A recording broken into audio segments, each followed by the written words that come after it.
देखो अगेन फिर वही होता है, जो थोड़े इंटेलिजेंट लोग होते हैं ना, इंटेलिजेंट मतलब जो लोग समझते हैं कि मैं इंटेलिजेंट हूँ,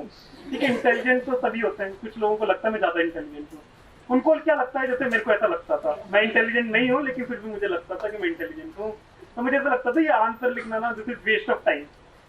क्योंकि यार पढ़ लूंगा तो ऑब्वियसली लिख ही लूंगा, और पढ़ लूंगा तो ज्यादा ज्ञान हो गया, 2 किताबें पढ़ ली, तीसरी किताब पढ़ लूं, तो ऐसे हिस्ट्री की मैंने 4-5 किताबें पढ़ दी थी, ठीक है। अब ऑब्वियसली कुछ नहीं होता 4-5 किताबें पढ़ने से, एक किताब पढ़ लो, आंसर लिख लो, अच्छा हो जाता है, लेकिन अब आंसर लिखना क्या है, इंटेलेक्चुअली इतना स्टिमुलेटिंग होता नहीं है, इसलिए लिखते नहीं है, ये थोड़ा रूटीन जॉब होता है, जो बोलते हैं ना इंटरेस्टिंग जॉब नहीं, आजकल काफी चला है ना जॉब्स को एनरिच करो, तो answer writing is not an enriching experience, but आपको अपने आंसर को इनरिच करना है, अगर नहीं करोगे तो मार्क्स कम मिलेंगे, जैसे टीना आपको अच्छी तरह बताएगी कैसे सजा सजा के आंसर लिखती थी अच्छी हैंड राइटिंग में, तो ज्यादा मार्क्स मिलते हैं, ठीक है, उसकी नॉलेज भी अच्छी है काफी, लेकिन सजाने के मार्क्स, अच्छी तरह हैंड राइटिंग में स्ट्रक्चरिंग करने के मार्क्स मिलते हैं, वो स्ट्रक्चरिंग करना कई लोगों को नेचुरली आता है, हर किसी को नहीं आता, जैसे मुझे तो बिल्कुल नहीं आता, ठीक है, मुझे तो आंसर लिखने के बाद थोड़ा बहुत आया जिससे मेरा सिलेक्शन हो गया, लेकिन जैसे टीना को नेचुरली भी आता है, प्लस उसने मेहनत भी की, तो मेहनत करने से और अच्छे हो गए, तो उसके बहुत ज्यादा मार्क्स है, तो ऐसे आपको अगर नेचुरली भी आता है तो भी मैं सजेस्ट करूंगा कि प्रैक्टिस करो, नहीं तो 20 रैंक आएगी, फर्स्ट नहीं आ पाएगी, ठीक है।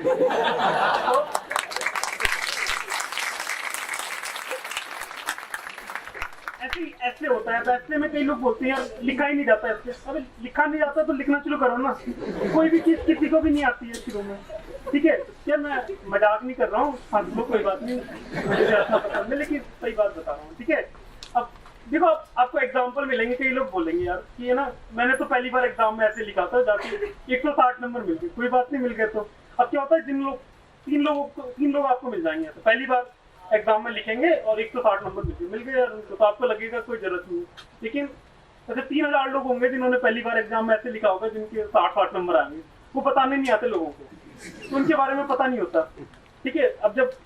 मेरा सिलेक्शन नहीं होता तो यहाँ पे खड़ा थोड़ी होता मैं, उन लोगों को यहाँ बुलाया नहीं जाता है बताने के लिए कि मैंने लिखा नहीं था इसलिए मेरे 60 नंबर आए, इसलिए उन लोगों के बारे में पता नहीं होता, तो इन गलत फहमियों में मत रहना कि 3 लोगों के आ गए थे तो मेरी भी आ जाएंगे, इट्स इंपॉर्टेंट कि आप ऐसे की प्रैक्टिस करो, जैसे भाई ने बताया एथिक्स की प्रैक्टिस करो, ठीक है। तो ये मीन्स के बारे में हो गया, बाकी पढ़ाई तो सबको करनी होती है, आप लोगों को भी करनी, तो भाई टेस्ट सीरीज ज्वाइन करो सर, बहुत अच्छी टेस्ट सीरीज चलाते हैं।